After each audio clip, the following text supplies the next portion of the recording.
So now let us start discussing questions from section B of the paper. So I will first of all discuss this short note. Again, we will start with short notes.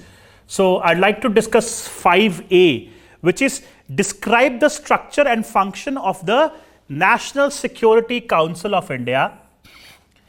What role does it play in the formulation of the Indian foreign policy? So it's quite straightforward. You have to elaborate, you have to describe the National Security Council of India. What is NSC? When was it created? Why was it created? What is the structure of NSC? Who all are members of NSC? What is its structure? And then you also have to bring out its link with India's foreign policy. That is all what you have to do in this particular question. And it's again a short note, 150 words. And therefore, you have to write down in a very crisp manner. You can't go beyond 150 words. It's a 10 marker.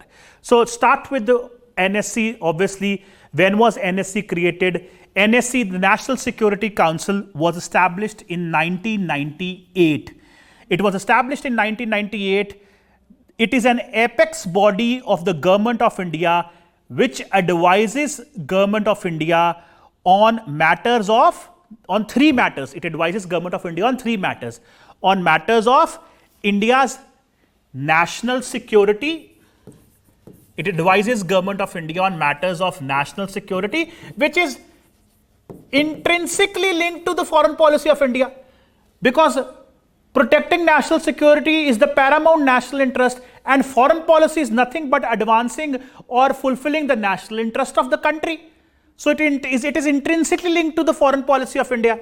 So it advises on three matters. One is national security, second is foreign policy, and these two are obviously interlinked, and third is defense, which is also in a way linked with the foreign policy. So these are the three matters on which NSC advises the Government of India. Although the final decision, this advice is not binding, the final decision is left to the Prime Minister and the Cabinet. But in the recent years, we have seen that the importance of the National Security Council has increased multifold. You may have also read in the newspapers how after the Pulwama terror attack, Prime Minister had headed a NSC meeting where they had decided the future course of action.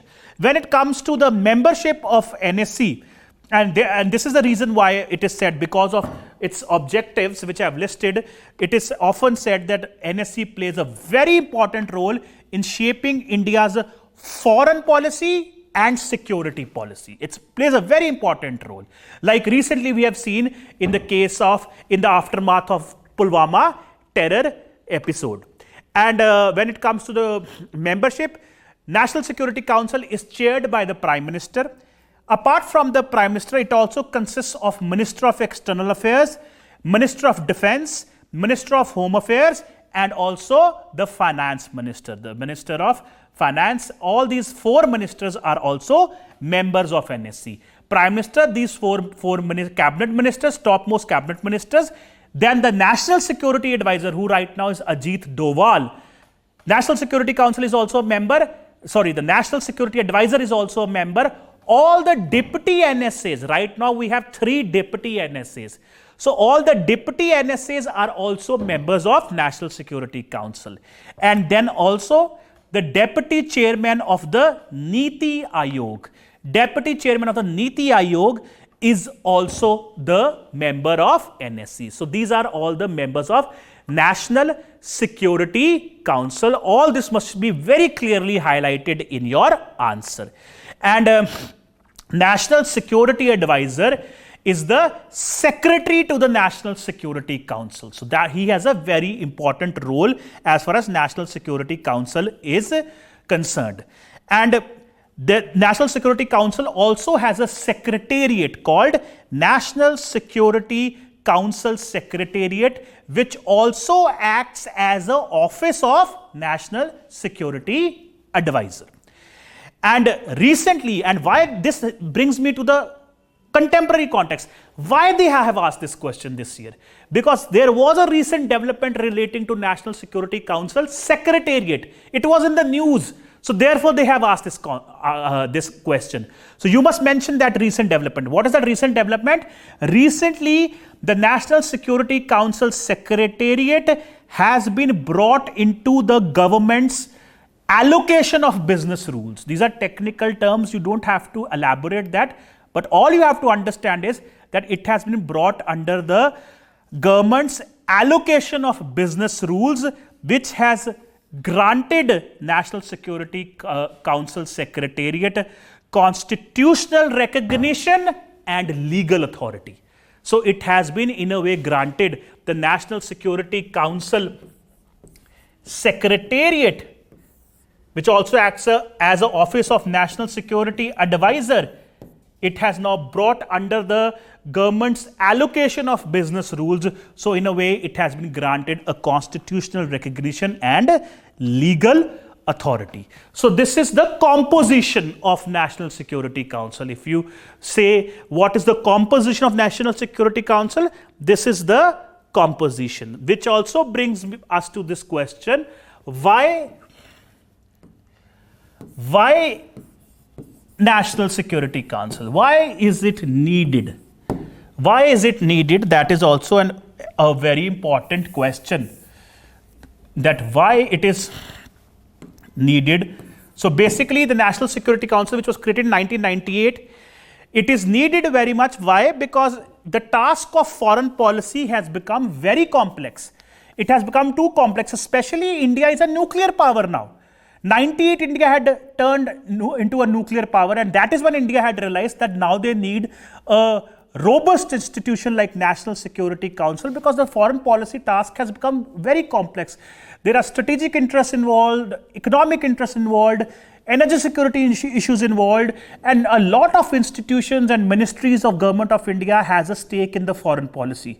So in order to ensure coordination among all these ministries, all these institutions in India, and take a well-coordinated, effective, make a well-coordinated, effective foreign policy, you needed such an institution, because foreign policy task has become very complex. Therefore, the National Security Council was formed in 1998 when Atal Bihari Vajpayee was the Prime Minister. So far we've discussed what is the composition and why it was needed, and also its link with the foreign policy, its objectives. Then the structure of the organization, which has also been asked in the question, that what is structure of NSC. So it is a 3-tier organization. NSC is a 3-tier organization. It has 3 components. First is the Strategic Policy Group.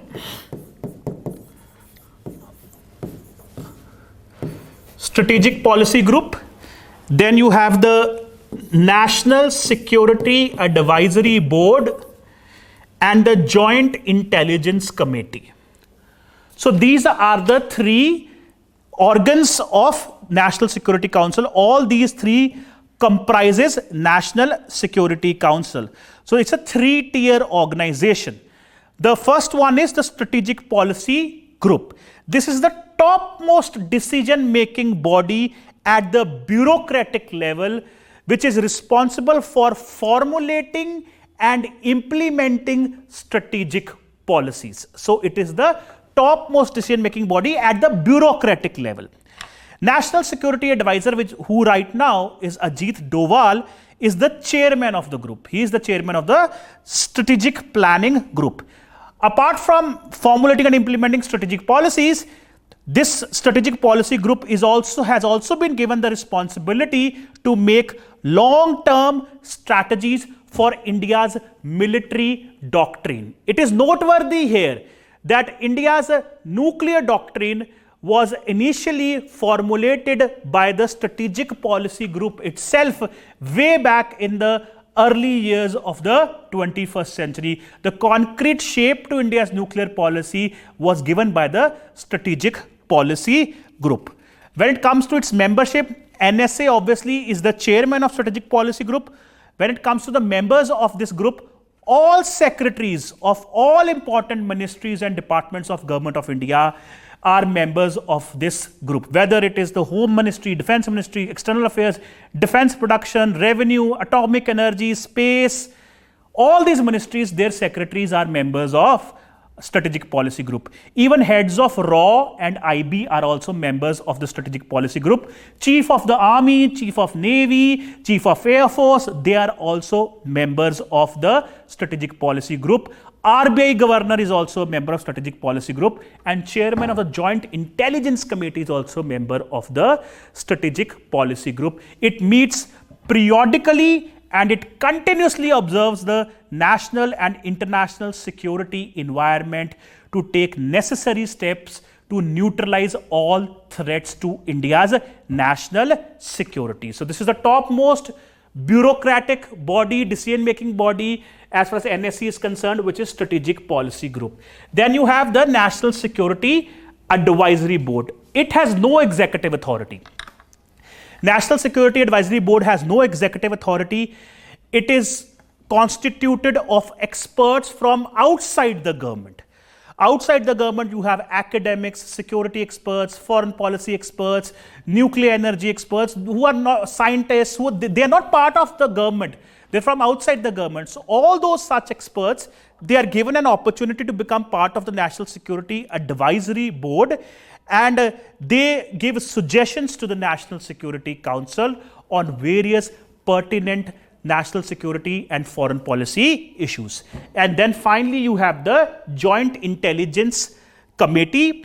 Joint Intelligence Committee, it receives intelligence inputs from IB, from RAW, from directorates, intelligence directorates of military, naval and air force. So it receives intelligence inputs from all these bodies. It is the highest intelligence assessment organization in the country, and it is given the task of doing interagency coordination, collection and analysis of intelligence data. So basically it's a joint intelligence committee which acquires intelligence from RAW, IB, Air Force, Navy, Army. So, and then it coordinates intelligence from all these sources, and adequately it advises National Security Council so that they can take the right decisions in certain cases. So National Security Council is constituted of these three organs. So this is all what you have to do in this particular question. Now we will have a discussion on question number 5, part B. Again a short note, again a 10 marker, 150 word limit, don't forget that. So the question is, outline the reasons of low volume. Outline the reasons of low volume of trade in the SAARC region. It says, outline the reasons of low volume of trade in the SAARC region. So basically, this question, the examiner wants you to highlight that why SAARC has not been able to encourage intra-SAARC trade in South Asia. Despite the formation of SAARC, South Asian countries, they do not have been able to have good trade with each other. Intra-SAARC trade volumes are very less. Economic integration of the South Asian countries have not taken place despite the creation of SAARC. So what are the reasons? What are the reasons for this? This is what you have to do in this particular short note.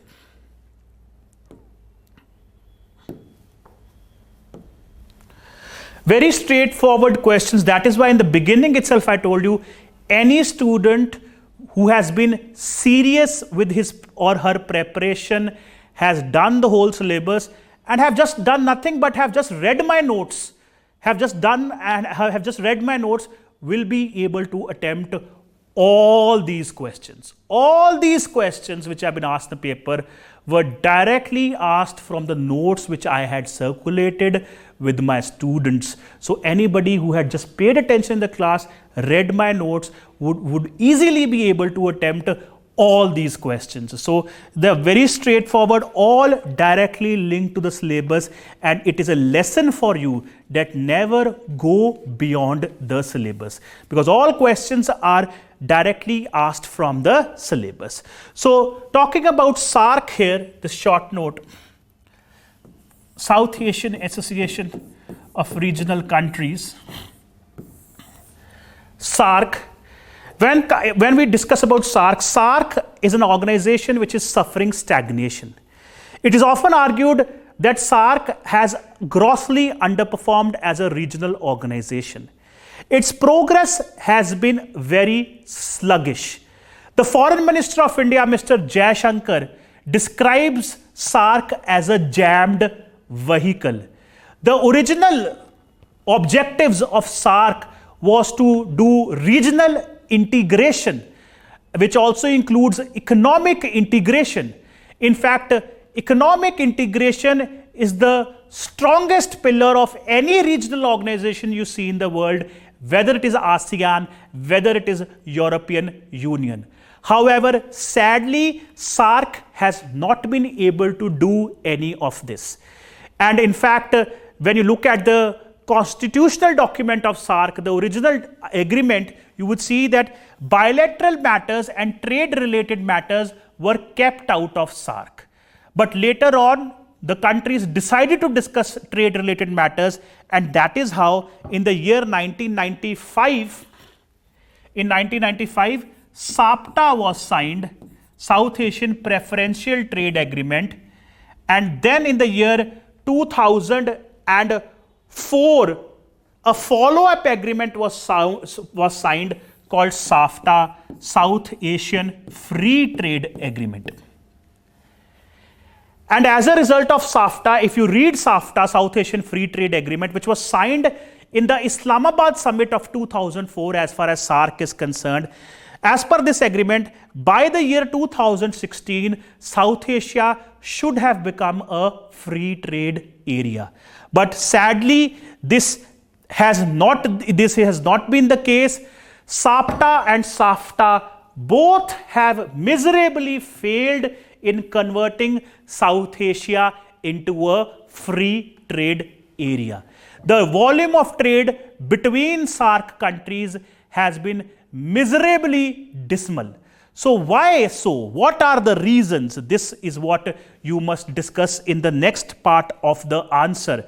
First and the foremost is that in the India-Pakistan bilateral problems have been plaguing and paralyzing the progress in SAARC. You are very well aware that because of India-Pakistan bilateral problems, SAARC summits have been cancelled in the past, and because of Pakistan not allowing India its territory to do trade, India is not able to trade with countries like Afghanistan and beyond, which are Central Asian countries. So this has been a major problem. In fact, Pakistan for the longest time had never given India the status, the MFN status, the most favored nation status, whereas India had extended the MFN status to Pakistan. Pakistan had not reciprocated. Now even India has withdrawn that status from Pakistan. The next big problem is absence of connectivities. There is no proper connectivity among South Asian countries. Trade agreements must be preceded by connectivities. You don't have proper connectivities and you expect trade to flourish, this will not happen. There should be proper focus on developing connectivities among South Asian countries. Now the focus is there, India is trying to do it. Chabar port project would help us reach Afghanistan. We are developing BBIN corridor. There are also pipelines being laid down between India and its neighboring countries, like the Motihari Amlekganj recent pipeline between India and Nepal. Similar initiatives are also being done between India and Bangladesh. So these are all steps in the right direction. This will help us develop connectivities and will help us flourish trade in the future. Also, SAARC trade has been plagued, has been handicapped because of the presence of non-tariff trade barriers. Economies of SAARC countries are not complementary. In fact, they are competitive in nature. Trade always flourishes between complementary economies. Two economies, example A and B, A is very good at manufacturing, B is very good at agriculture. So they complement each other. A would buy agricultural products from B and B would buy manufacturing products from A. But SAARC economies are not complementary. South Asian economies are not complementary. They are competitive in nature because all of them are specializing in the same sector, which is the agriculture sector, and they're competing in the same sector. So if they have to, if they need manufactured goods, they have to look beyond South Asia because South Asia is lagging behind. Then also, in the context of trade, there has been complete absence of a South Asian brand. A common South Asian identity has not developed so far, and a common South Asian brand is also absent in the context of trade. Also, these South Asian economies, they are more inward looking rather than outward looking. They are more conservative in their attitude when it comes to trade. So these are all the reasons which can be one by one spelled in your answer, one by one outlined in your answer with the help of examples to highlight why trade volumes in SAARC has been so disappointing. And you must end your answer by saying that yes, you have you said that it's very bad, trade is not happening, but then you should also propose a solution, a constructive solution at the end. So you can end it by saying, all said and done, that yeah, okay, given the fact that the trade volumes between South Asian countries have been very low, still South Asia is the fastest growing region of the world. Thus, SAARC shall be used to boost intra-SAARC trade. Success of SAARC lies in the economic integration of South Asia. It shall become the strongest pillar of South Asian integration. And in this context, Chabar project, BBIN, Motihari Amlekganj pipeline are steps in the right direction. And you can also quote experts given in the notes. One of them is Khalid Ahmed. He is a scholar from Pakistan. There are many experts which you can quote, but you can't quote more than one or two in your answer. It's not possible. So Khalid Ahmed says, SAARC holds key to South Asia's economic integration. So you can quote him and you can say that economic integration is necessary. South Asia is the fastest growing region of the world, and economic integration, in fact, is the key to the success of SAARC, and it should become the strongest pillar of SAARC. So this is how you can end your answer after explaining how trade has not worked, reasons given. Then after that you can start that trade has been disappointing. SAFTA has not been able to convert South Asia into free trade area. However, South Asia right now is the fastest growing region of the world, and then you can go on highlighting why trade must be strengthened, how it can help SAARC as well. So this is how you can attempt this particular question. So now I'd like to discuss 6B with you. Question number 6B. What are the notable, it's a 15 marker. What are the notable features of the recently concluded pact of the acquisition and cross-servicing agreement between India and Japan? How is it likely to address the security concerns of India? So basically, you have to highlight, you have to describe the features of the new defense agreement which India and Japan signed last year. During the pandemic they signed it, called acquisition and cross-servicing agreement. So you have to just describe what this agreement did and how it will likely, how is it likely to address the security concerns of India? How will it help India's security and defense? That is also something which you must highlight in your answer. Very straightforward question, directly linked with the current developments. So it is linked with the current developments. It was a current development. We were expecting this question in the examination that because India has signed this agreement with Japan, so very naturally we can expect that this particular question can be asked.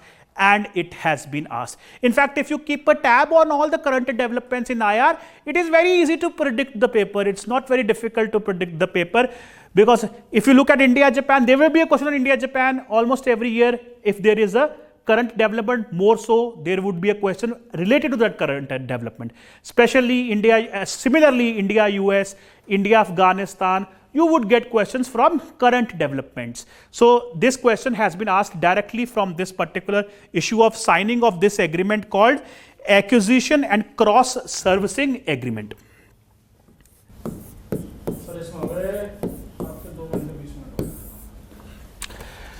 So ACSA, Acquisition and Cross-Servicing Agreement, recently signed between India and Japan.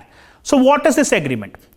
It ensures reciprocal provision of supplies and services during joint exercises and training missions, United Nations peacekeeping operations, humanitarian relief operations, operations during disasters in the territory of both parties or a third party or a third country, and evacuation of nationals of India and Japan from overseas in case of emergencies. So this is what it is. It is basically about the reciprocal provision of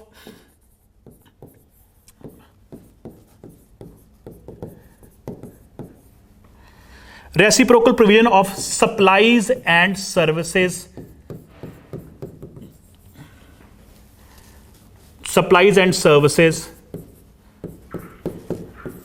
between India's defense forces and Japan's defense forces. So it is, it will ensure that both the self-defense forces of Japan and the Indian armed forces, they are able to have a smooth provision of supplies and services with each other. This agreement, which I have just, the definition which I have just, I have just described it to you, it will facilitate the smooth provision of supplies and services between the self-defense forces of Japan and the Indian armed forces. Japan, after the Second World War, they adopted this doctrine of not having elaborate defense forces. They have some amount, and they do fall under the nuclear umbrella of America. They are a treaty ally of USA, but they do have a certain amount of defense forces specifically called as self-defense forces of Japan. So that's why this terminology of self-defense forces is used. So I would repeat again, it ensures reciprocal provision of supplies and services during joint exercises and training missions, United Nations peacekeeping operations, humanitarian relief operations, operations during disasters, and also evacuations of nationals of India and Japan from overseas in case of emergencies.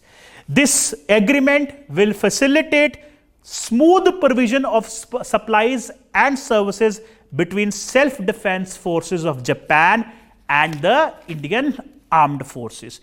If you are wondering what are these supplies and services, that can also be elaborated in the answer. These supplies and services will cover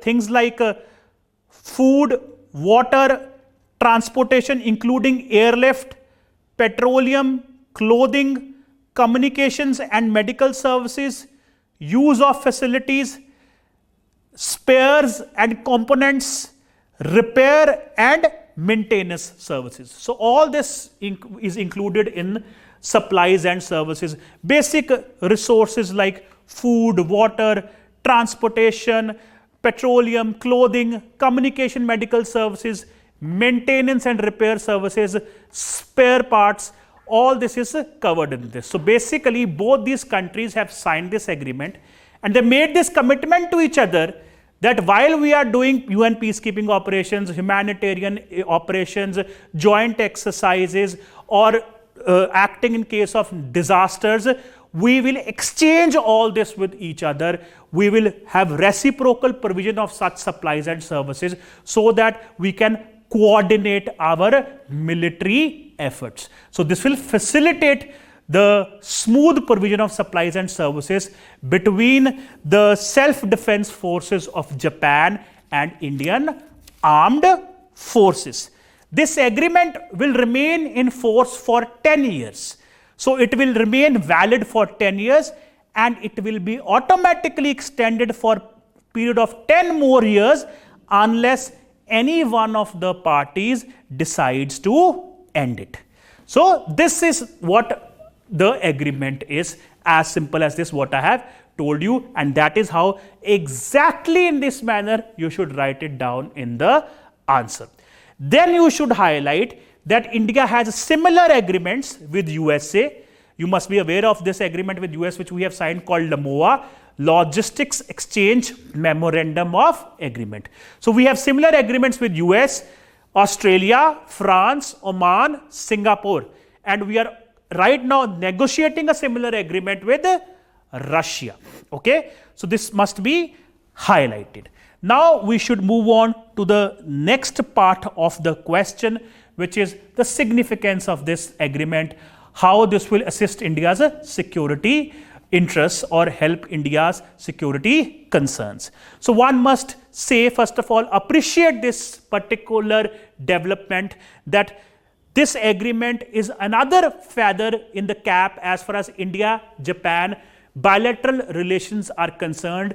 India-Japan bilateral relations have already reached a cherry blossom phase. This term is often used while explaining India-Japan bilateral relations.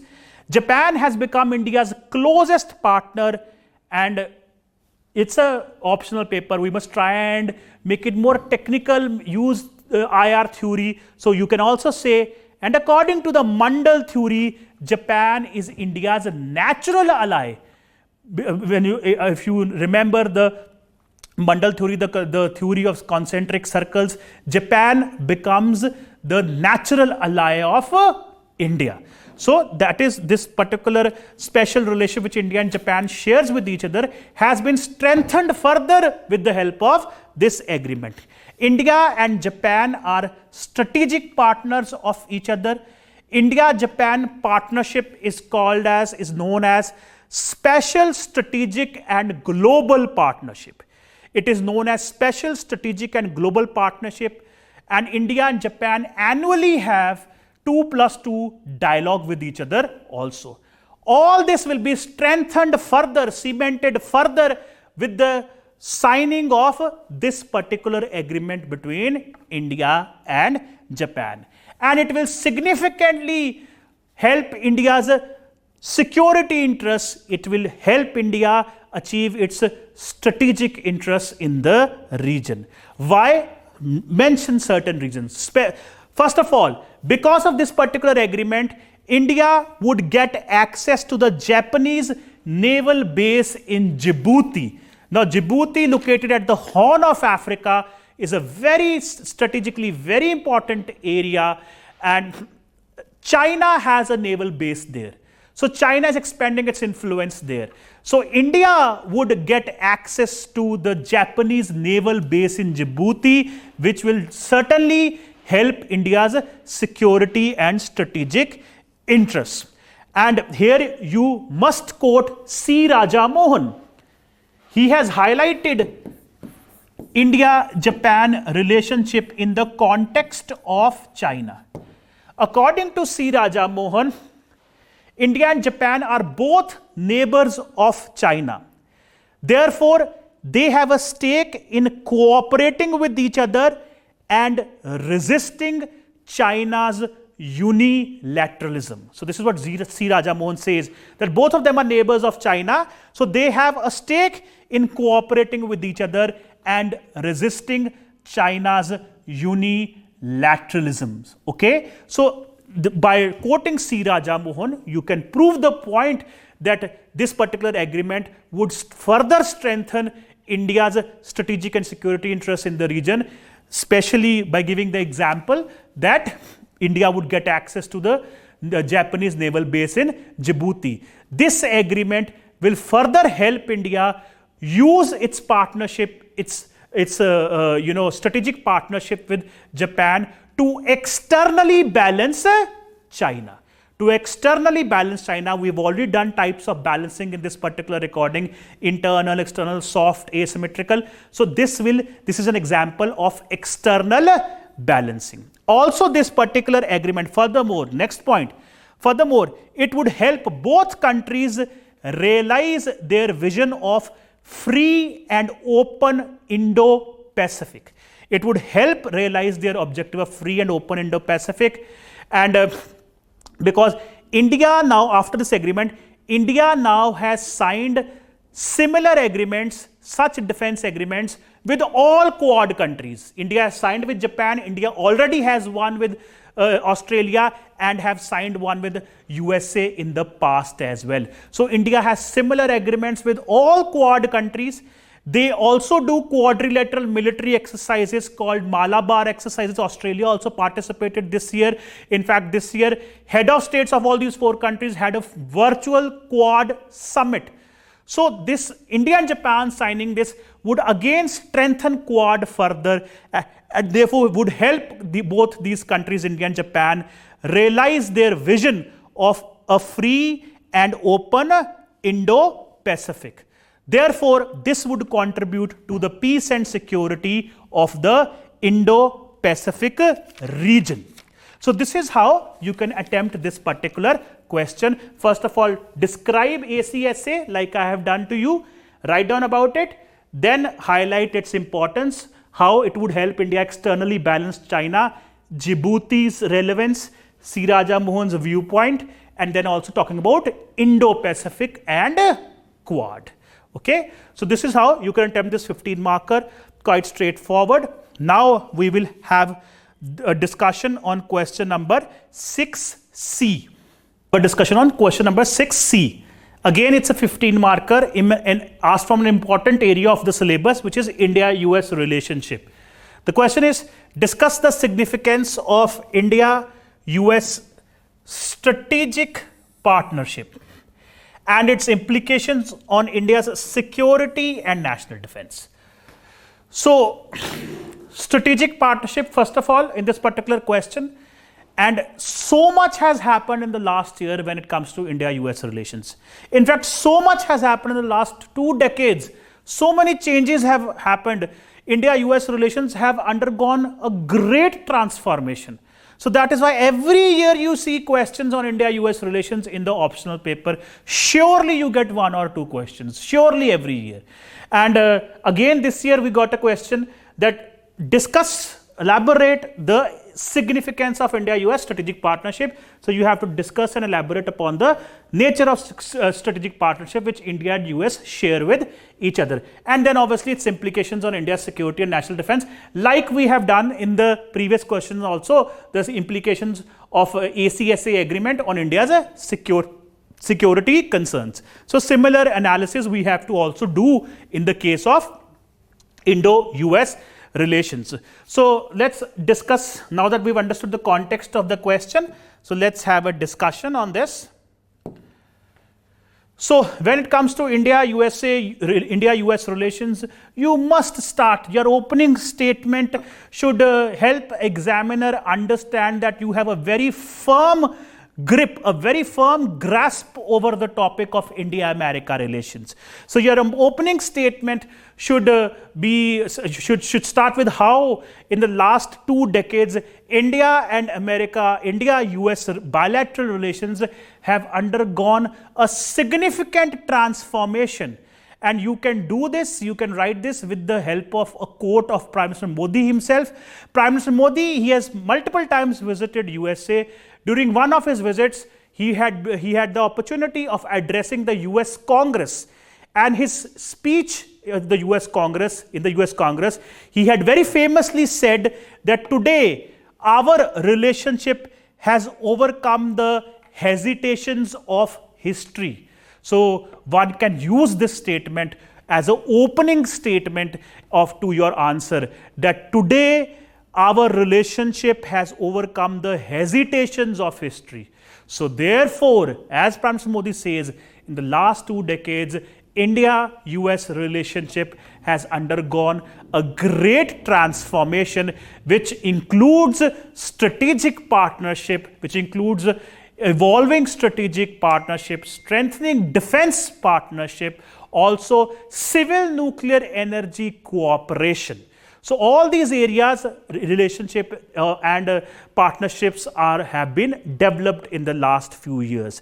Now you should, in the next, once you have introduced the topic, then you move on to what has been specifically asked in the question. We can keep on writing on Indo-US, we can write an essay of 3,000 words, that is not required. Now you've done the opening statement, now you straight away jump on to what has been specifically asked. Specifically asked, you have to discuss the significance of the strategic partnership. You basically have to elaborate the strategic partnership, the nature of the strategic partnership. So first of all, the India-US partnership is called as Comprehensive Strategic and Global Partnership. This should be on your tips. You should know what is India-US partnership called. You should know what is India-Japan partnership called. You should know what is India-Russia partnership called. You should know those terms, and those terms should be highlighted in the answer, underlined, and you will fetch very good marks if you do that. So India-US relationship is called, India-US partnership is called Comprehensive Strategic and Global Partnership. So Comprehensive Strategic and Global Partnership. And this strategic partnership is based on shared democratic values. It is based on shared democratic values and also shared strategic interests. Shared strategic interest and shared democratic values. This strategic partnership entails the defense partnership also. In order to strengthen the defense partnership between India and US have so far signed 4 foundational agreements. You must mention this in your answer. General Security of Military Information Agreement, LAMOA, Logistics Exchange Memorandum of Agreement signed in 2016, COMCASA also signed recently during the 2+2 talks, because these 2 countries, they also have 2+2 talks. In fact, India has 2+2 talks with all Quad countries and have had military agreements with all these Quad countries also. And recently, the most recent foundational agreement, the military foundational agreement signed between India and US is BACA, which is Basic Exchange and Cooperation Agreement. These all 4 must be mentioned in your answer, and then you should also highlight how all these 4 have strengthened Indo-US defense partnership. It will facilitate more and more of cooperation between the defense forces between India and US. BACA will ensure India gets geospatial information from US. COMCASA will ensure that India and US defense forces are compatible in terms of their communication strategies and as far as the strategic interest is concerned. LAMOA will ensure both defense forces are able to reciprocate supplies and services with each other, and this is also on exchange of military information. So this has strengthened the defense partnership, and it's very significant. Beyond this, US has also recognized India as a major defense partner. They've officially recognized India as a major defense partner. India and US have also started this initiative called Defense Technology and Trade Initiative, which will help both these countries co-develop weapon systems. That means they would jointly develop weapons, and that is only possible if USA transfers their sensitive technologies to India, which is not possible under the American law. They cannot give their cutting edge technologies to any country. So in order to ensure that India does get those technologies, USA has also given India the STA-1 status, which is Strategic Trade Authorization 1. This brings India on par with the USA's NATO allies in terms of technology transfer. So India has not signed a military alliance with USA. India is not a military ally of USA in terms of signing NATO. India is not member of NATO. India doesn't have a formal military alliance with US, but even though India is not part of NATO, still India has been given the STA-1 status, which has brought India on par with NATO allies of US in terms of technology transfer. Also, India has started buying more and more weapons systems from USA to strengthen its defense establishment, like for example the recent deals with regard to the Apache helicopters, or even in the past India has bought C-130J air transport aircrafts from USA, and there are many more deals which are in the pipeline as well. So this is the nature of the defense partnership as far as India and US is concerned. India and USA have become major defense partners. A very strong defense partnership has developed. They have also become strategic partners. The strategic partnership is called Comprehensive Strategic and Global Partnership. So once you finish explaining this, then you can come to the next part of the question, which is how the strategic partnership, what are its implications on India's security and national defense. First part was discussing the partnership and its significance, and strategic and defense partnership. And the second part of the question is, what are its implications on India's security and national defense? So in the first part of the question, you highlight how relationship has transformed so much in the last 2 decades by quoting Prime Minister Modi's statement, how India has become a strategic partner, defense partner of US, civil nuclear energy cooperation is happening. So relationship has greatly transformed over the years, which is very significant for India's foreign policy. And then how will it impact India's security and national defense? That must be discussed in the next part of the answer, which is also very easy. You should point by point highlight the impact Indo-US strategic partnership has on India's security and defense concerns, or India's security and defense interests. So first of all, this strategic partnership has led to strategic convergence in the Indo-Pacific. Today, India and US has strategic convergence in this region called Indo-Pacific, which is also highlighted by both of them being a member of Quad. So, USA today appreciates, and formally at various forums, USA has articulated that USA appreciates India's role as a net provider of security in the Indian Ocean region. And in fact, USA have started using the term Indo-Pacific, whereas this region earlier was called Asia-Pacific. So both these countries, they have started having, they have developed a common interest and a coordinated common policy when it comes to Indo-Pacific. And in fact, this is also important with respect to China. Again, the same point. India's partnership with US will help India externally balance China. It will help India confront China. It will help India overcome China's challenge. In fact, in the recent Galwan face-off, USA was very vocal in its robust support for India when it came to the latest border standoff as far as India and China is concerned in Ladakh. Here you can again quote scholars who would help you prove this point. So let us quote Professor Rajesh Rajagopalan. Professor Rajesh Rajagopalan says, China's rise poses a strategic challenge to India at multiple fronts.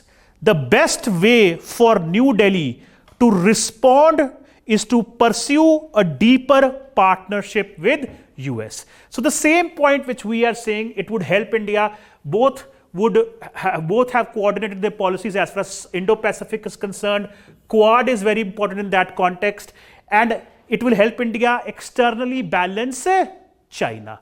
And that is also being argued by Rajesh Rajagopalan here, that China's rise poses a strategic challenge to India on multiple fronts. The best way for New Delhi to respond is to pursue a deeper partnership with the US. So this statement by Professor Rajagopalan, Rajesh Rajagopalan, must be, quoted in the answer. There are many more experts as well. The list of them have been given in the notes provided by me, but I think this is the most apt statement which can be used here.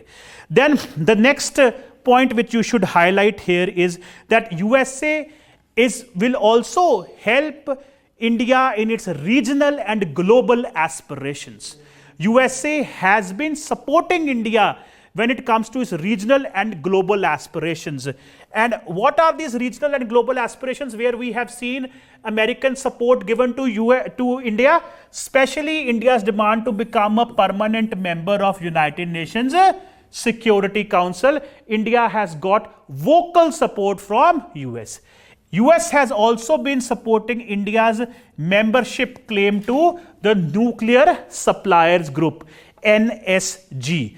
Therefore, one can also say that US is siding with India when it comes to, has become a major supporter of India when it comes to its regional and global aspirations. And finally, you must also highlight USA's support when it comes to the issue of terrorism.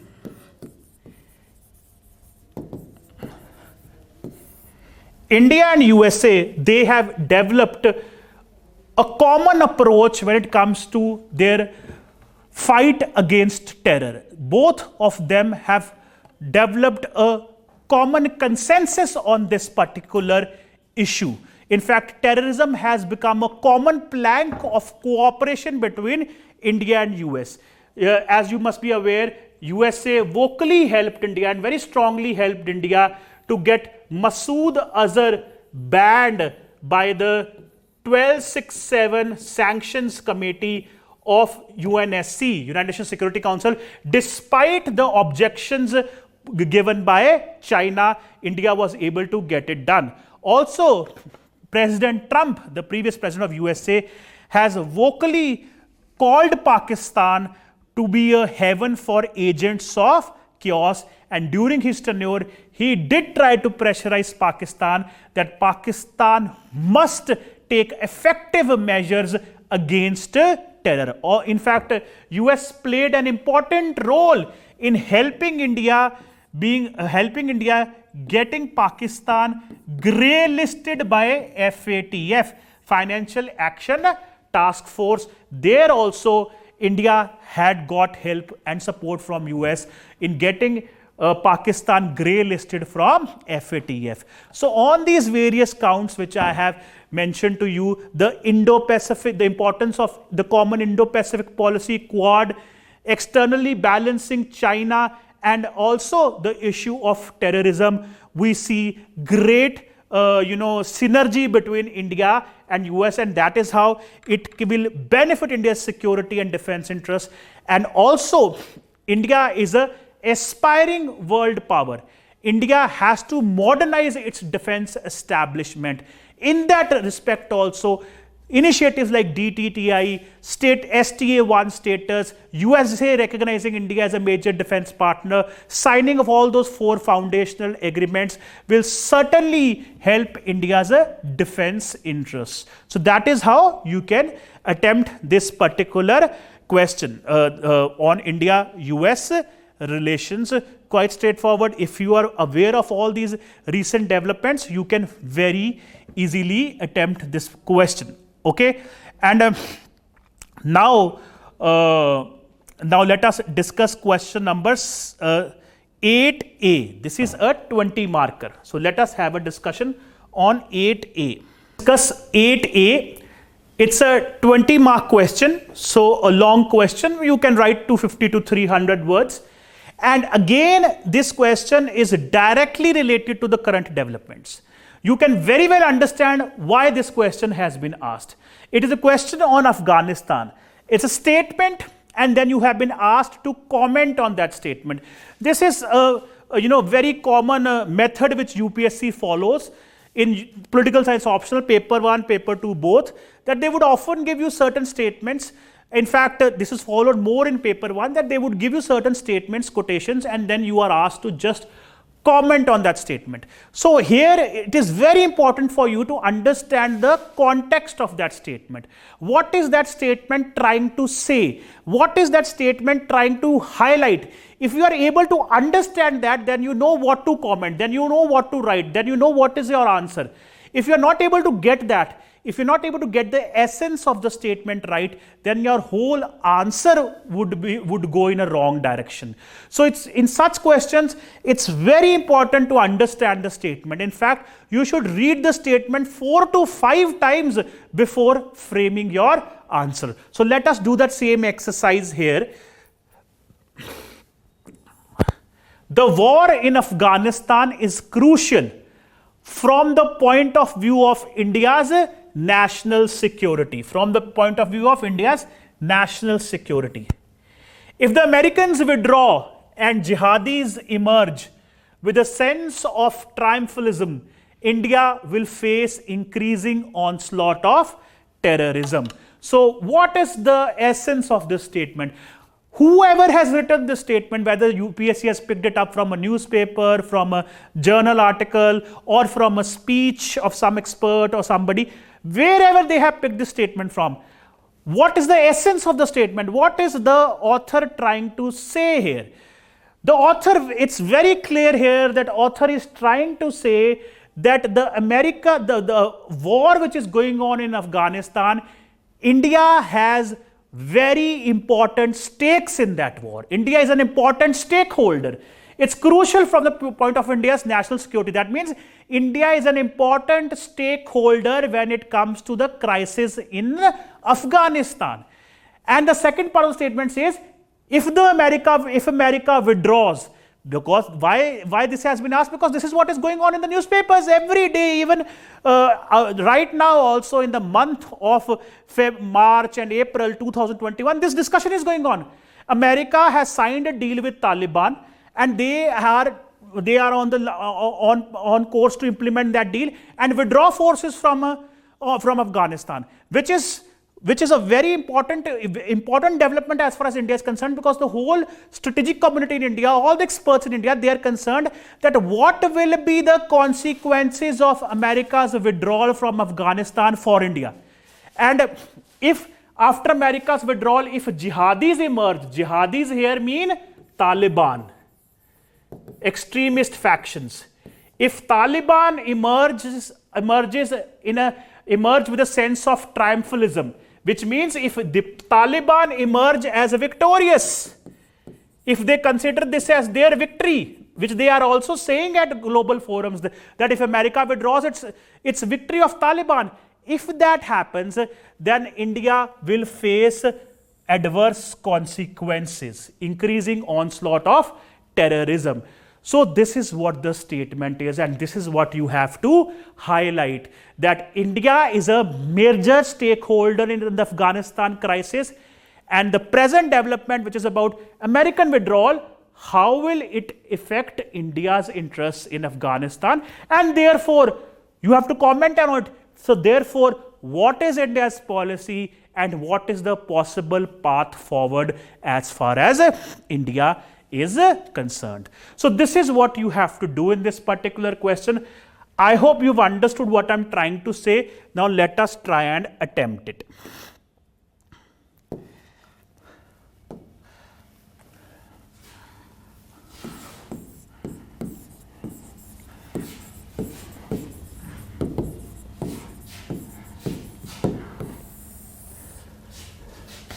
Afghanistan.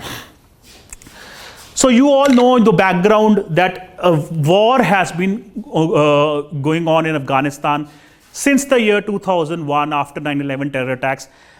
US-led NATO forces are there in Afghanistan, because of which a democratically elected government has been appointed in Afghanistan, which right now is being led by Ashraf Ghani and Abdullah Abdullah.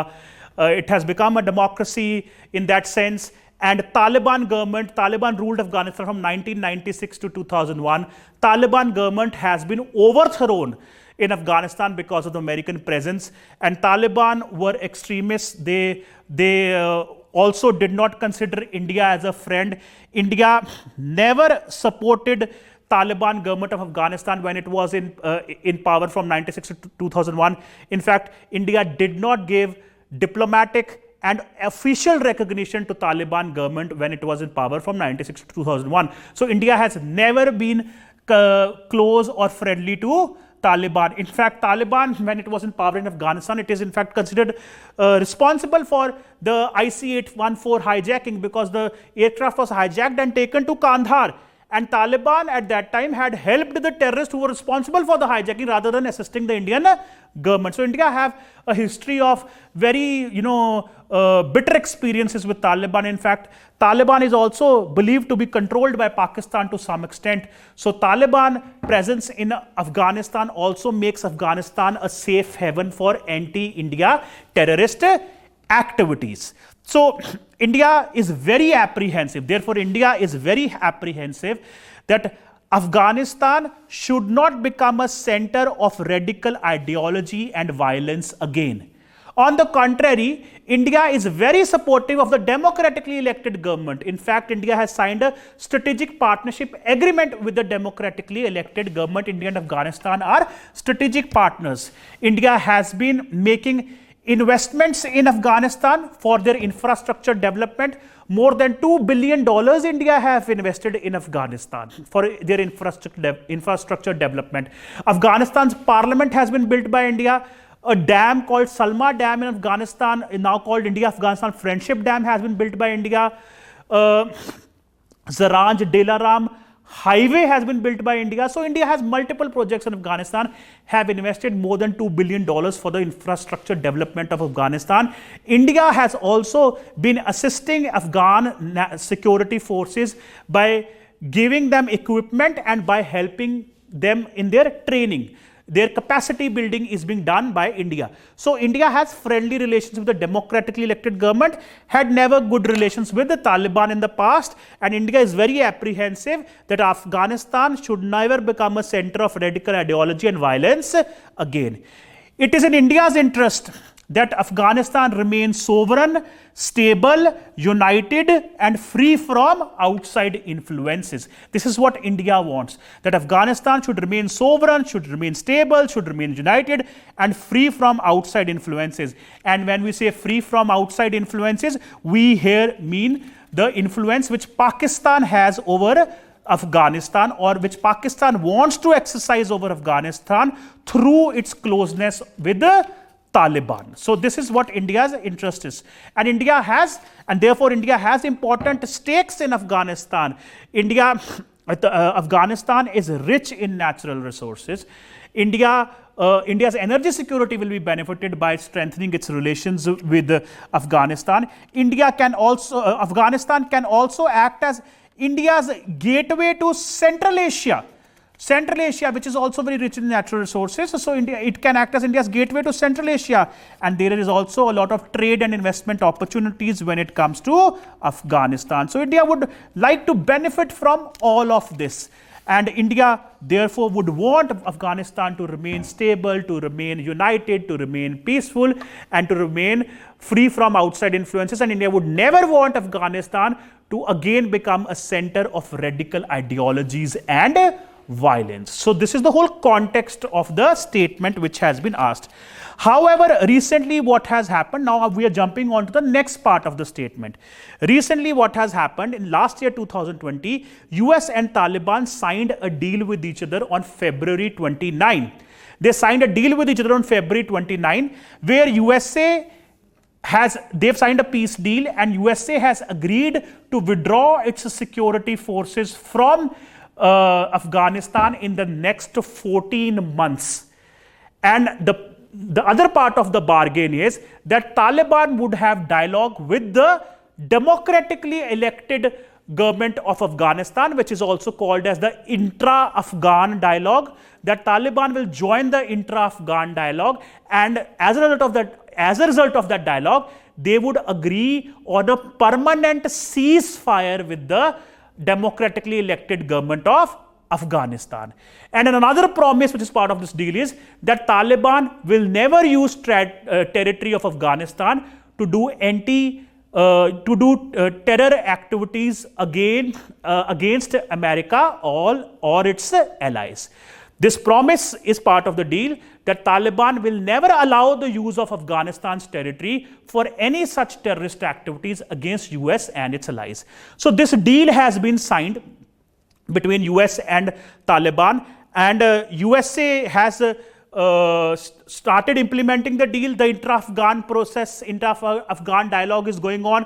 A National Reconciliation High Council has been formed by the Afghanistan government, headed by Abdullah, which is having negotiations with the Taliban. And USA, even recently, Joe Biden has made that statement that USA is on its course to withdraw forces from Afghanistan. So this is a matter of concern for India. Definitely it's a matter of concern for India. India is an important stakeholder here. India would not want that American withdrawal results into the victory of Taliban, that Taliban goes into a mood of triumphalism and overtakes the elected government and comes back to power in Afghanistan. That would adversely affect India's security interest. It would adversely affect India's investments in Afghanistan. India is also concerned that Pakistan should not be given the opportunity to manipulate the terms of peace talks and undermine India's interests in Afghanistan. Pakistan's influence on Taliban and Taliban's inability to liberate itself from such influence is a major concern for India. So this is the reason why India is strongly supporting the democratically elected government. According to India, the democratically elected government should be strengthened. However, unfortunately, the Doha peace talks, which happened last year and the year before that between Taliban and US, India was not a participant, whereas Pakistan was a participant, was playing a role there. Why? Because India has taken this very strong position that India will never negotiate with Taliban. In this context, India has officially articulated its position. India, the Ministry of External Affairs, have commented by saying that India says we support the peace process in Afghanistan, but any process which can help Afghanistan, India has clarified that India would support any such peace process which can help Afghanistan emerge as a united, peaceful, secure, stable, inclusive and economically vibrant nation with guaranteed gender and human rights. So this is India's position. India says we support peace process of Afghanistan, but they also at the same time articulate, India has commented that any such peace process should help should help Afghanistan emerge as a united, peaceful, secure, stable, inclusive and economically vibrant nation with guaranteed gender and human rights. India also have strongly supported the democratically elected Ashraf Ghani government. And at the same time, India has publicly argued, and India has in fact many times have stressed upon this, that peace processes of Afghanistan should be Afghan-led, Afghan-owned and Afghan-controlled. So this has been India's position. that peace process is fine, you do peace negotiations, is okay, all accepted, but it should be Afghan-led, Afghan-owned, Afghan-controlled. That means India wants the elected, democratically elected government of Afghanistan to take control of these peace negotiations. They should be strengthened according to India. But when USA have started having direct talks with Taliban, which happened last year, that probably weakened the Afghanistan government, which is a matter of grave concern for India. And in the context of American withdrawal from Afghanistan, India has come out with 3 red lines.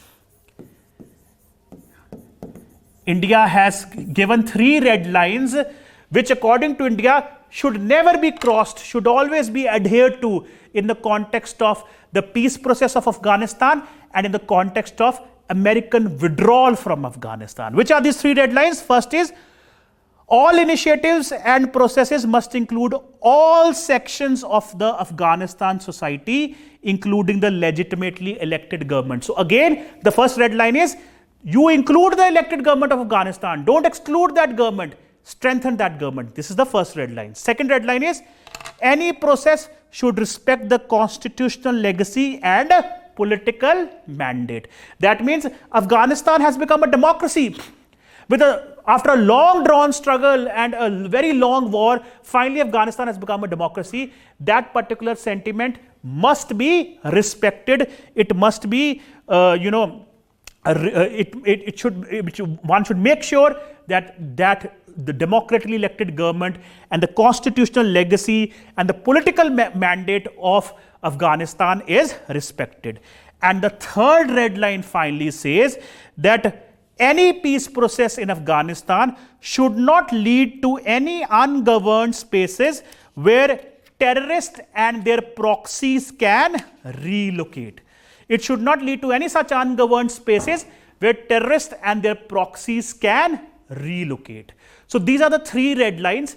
India wants all sections of the society to be included in peace talks, which also includes Taliban. India leaves out a scope for Taliban, but at the same time, India says Afghanistan's elected government should be respected and should be a major part of such processes. Then it also says constitutional legacy of the country should be respected. And finally, it says, do not do the withdrawal in this manner that you leave such ungoverned spaces which can be used as proxies for terrorists to relocate. So this is what India has to say on, this is what India's official position is on American withdrawal from Afghanistan. So this we have also articulated India's stakes, India's official position, the present reality in Afghanistan, and now let us, the way forward. What is the way forward? Lot of experts have suggested that if India has to protect its interest vis-a-vis Afghanistan, then India must contemplate the option of engaging with Taliban. India will have to find a way to engage with Taliban in order to protect its national interests in Afghanistan, in order to ensure that Pakistan is not allowed to manipulate Taliban against India. India will therefore have to be more proactive in coming days and months. In this context, you can quote viewpoints of experts.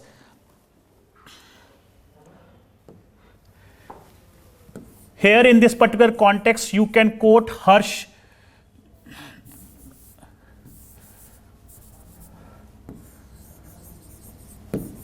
V. Pant. He often writes in the newspapers. You must have read his editorials.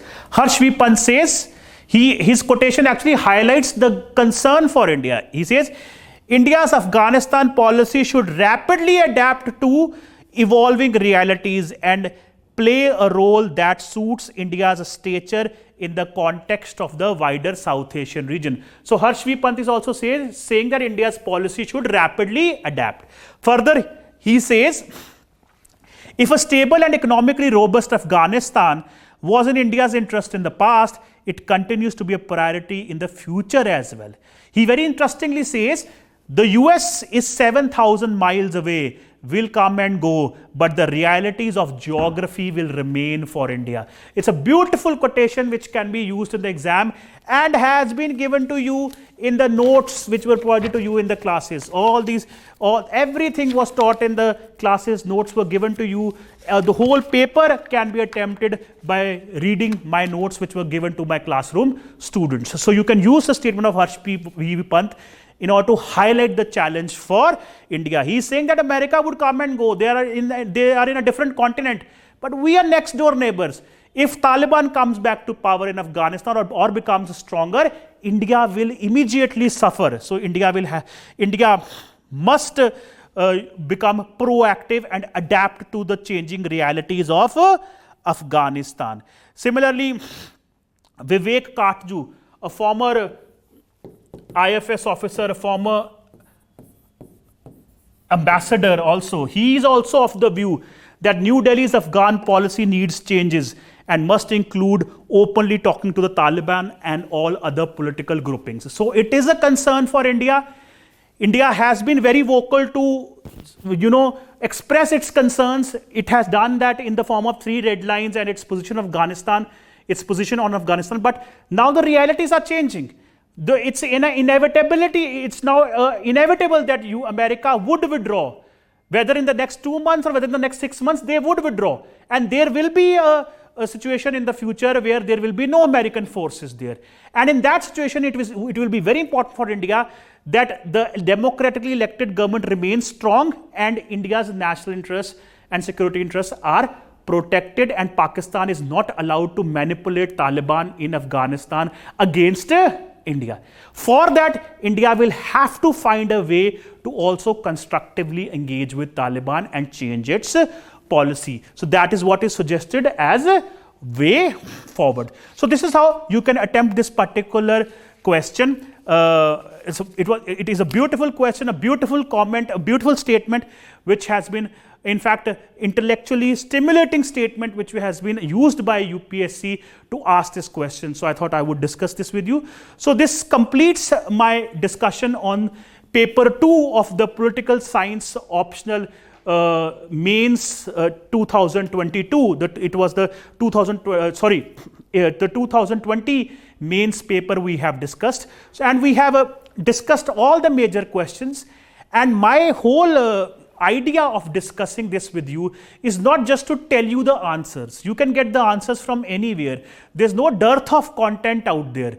But my whole idea of discussion and recording this video is to make you understand that what should be your approach, how to understand the question, how to approach the question, understanding the context of the question, and writing and framing your answers on the basis of that context is very important, because we have very limited word limit and we should never go beyond that word limit to score if we want to score good marks. I hope it has been helpful, and I would like to again wish good luck to all my students in the future, and I hope this video will benefit you. Thank you so much. Thank you, students.